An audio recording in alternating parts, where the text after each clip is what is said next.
Hi mga bakla! So update tayo. So ayun, gala na tayo. Start na natin. Nakadalawang lang tayo.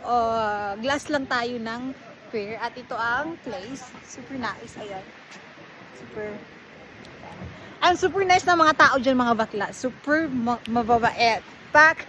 And ang gugwapo. Chat! So mga naghahanap dyan ng masasarap. So pwede kayo pumunta dito. Ayan. Kaso ako, hindi pa ako naghahanap ng masasarap. Ay, ito, may masarap dito. Wait lang. Ay, may dadaan. Ay, ang sarap ni kuya. Ayun. Parang, so, ayun lang nga. Nag-consume lang tayo ng 2 glass ng alak para meron tayong lakas ng magsalita! Para hindi tayo nahihiya mga bakla. Kasi, normally talaga,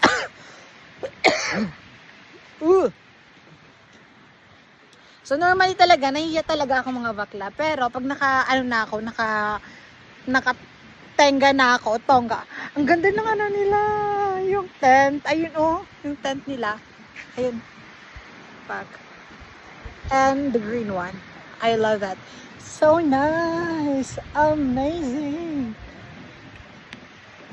Ang cute kasi kahit umangin siya ng humangin, okay lang.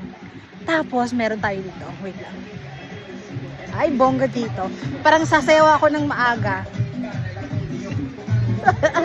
Parang pa-party tayo ng maaga mga bakla. Ayun.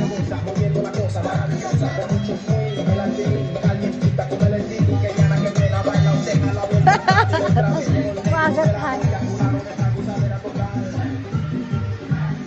Ay, bongga. Parang maaga tayong gagala dito, Joy. Ang daming magaganda dito.